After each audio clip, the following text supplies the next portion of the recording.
So a Google expert, a video expert, and a meta ads expert walked into a podcast studio, and this is what happened. How are you guys? Feeling good. Feeling real good right now, yeah. When you set it up like that, though, there's some skill set in this room that we could chat through. We could help estate agents, we could help homeowners, or just general business owners on this podcast. What's that saying? Surround yourself with individuals that light up your fire. No? Yeah. Learn from. And that's actually how this happened. Isn't it? Yeah, we came down to visit. And so we were talking digital strategies and how to get out there in the digital world. And I was like, this is a pretty cool team. Mm-hmm. Game Jumped changers. in feet first. I just started going in the wormhole, watching videos. Yeah. I like to call us the game changers, or the disruptors, a little bit disruptors, but more so the game changers, because we are changing the game. I feel we're changing the game because my clients tell me we're changing the game. So I'll take that. Yeah. 100%. Do you know what fascinates me with estate agents saying that they're changing the game is that every single estate agent I've ever worked with, either on a professional basis, my own properties, buying, selling, anytime I've worked outside of my realm, that one of the first things they've told me, so there's a difference between telling and action, one of the first things they've told me is that they're different. Yeah. And they are That's the miles ahead of the rest of their competitors. And so my question was always, if every single estate agent is saying that they're different, then no one's different. Well, when you ask why you're different, you normally get the same answer, which is our customer service is better. Yeah. Oh, yeah? Okay. Or we're the market leaders in our town. Yeah. Here's a pie chart. Yeah. Does that make you different? Does that make you better just because maybe you've been around for longer or people recognise your name more, so you've got that market share at the moment? Does that make you a better agent? I think the number one reason why a estate agency is like that is because estate agents are obsessed with other estate agents and not obsessed with their clients. That's the big problem we have, is like I call it the magpie effect. Estate agents are obsessed with what their competition are doing more than what their own clients are doing and their future clients are doing. Yeah. I think that's the number one problem. That is the number one problem.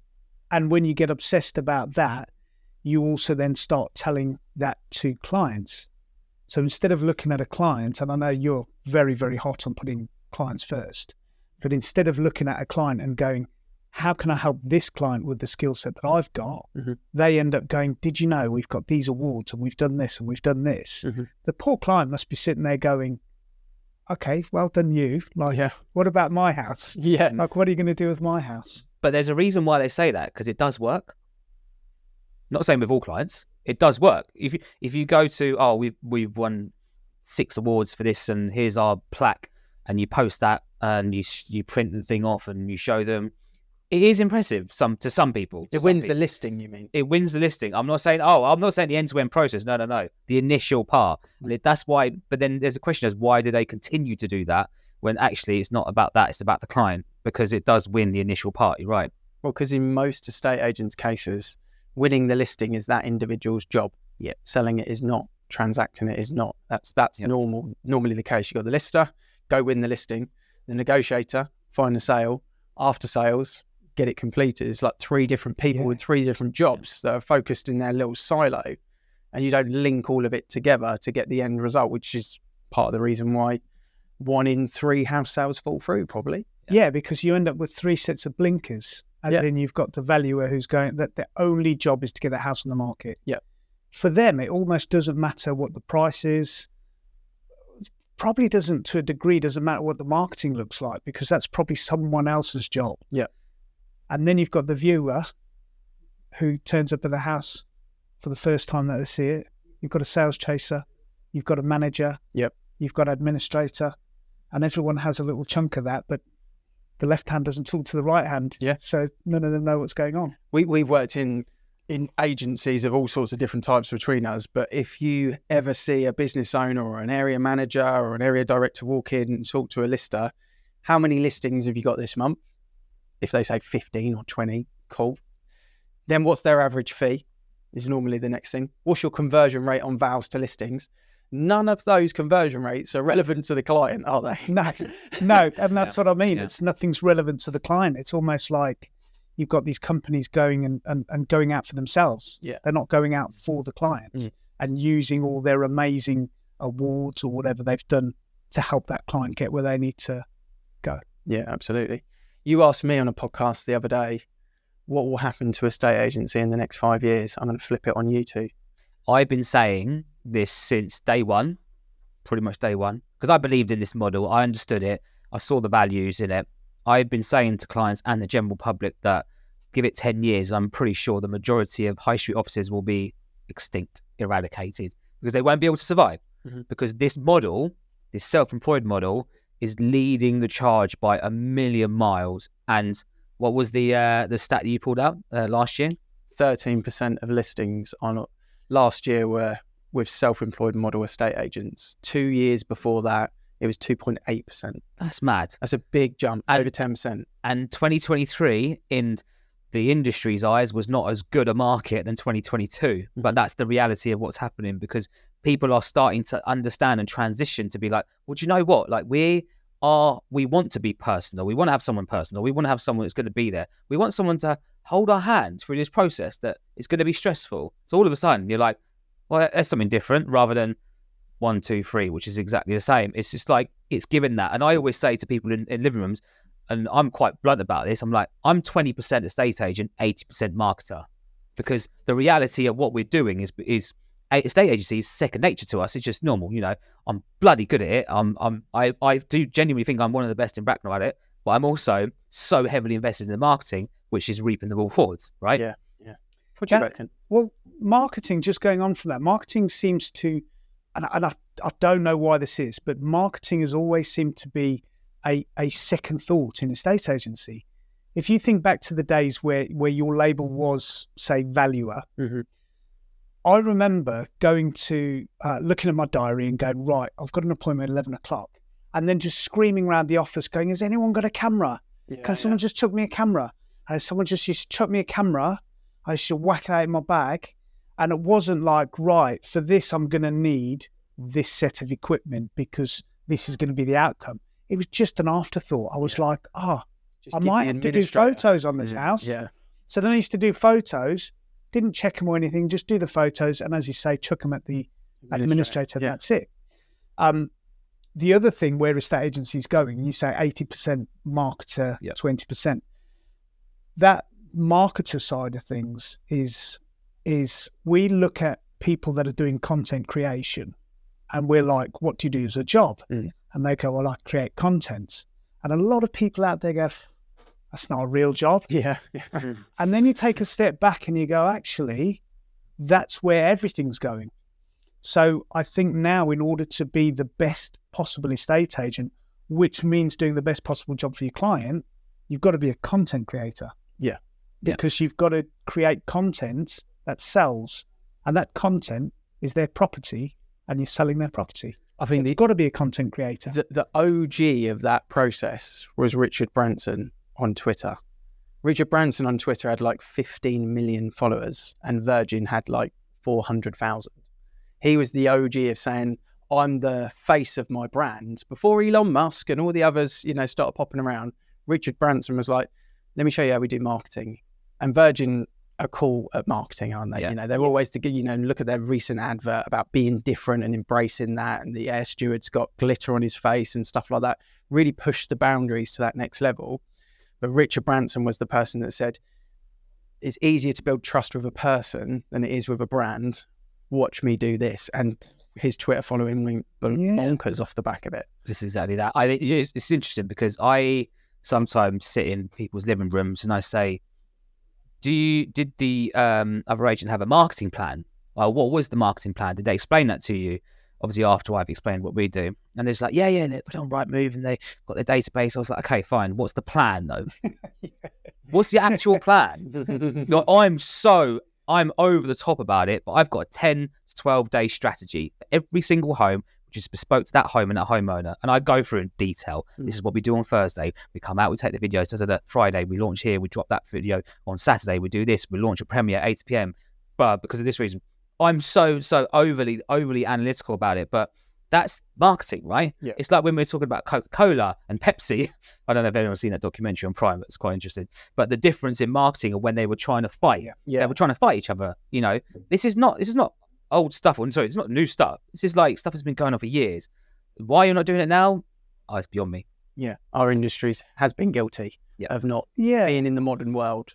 But with a plan, and when I talk to clients and we talk about pricing, and especially with pricing, is that if you don't have a plan and you're not following a plan, and then the house doesn't sell, how would you know where to go back and revisit?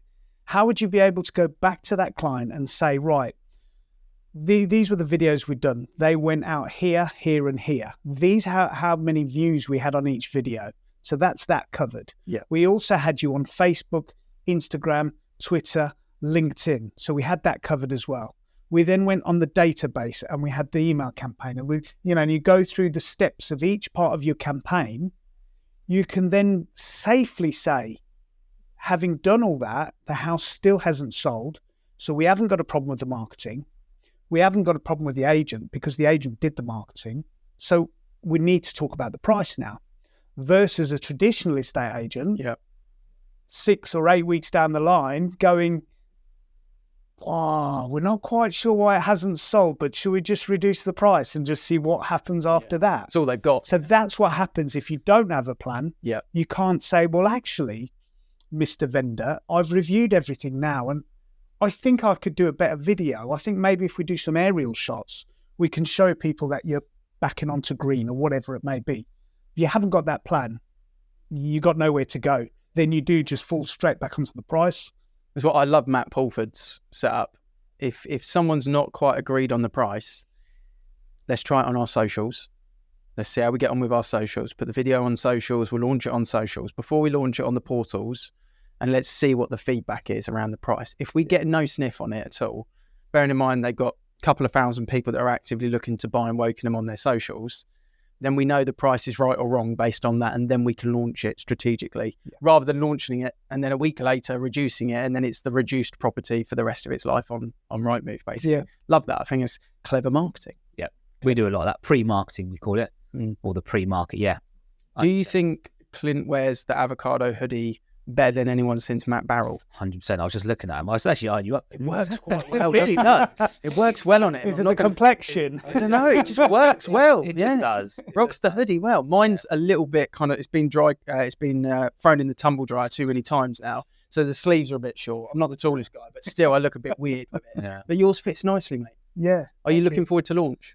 Massively. I've been like, this is a bit embarrassing to say, but you know when people have sleepless nights? Yeah. I've literally had sleepless nights. So the other night I'd done a load of planning and I was thinking about content and I was thinking about lots of stuff.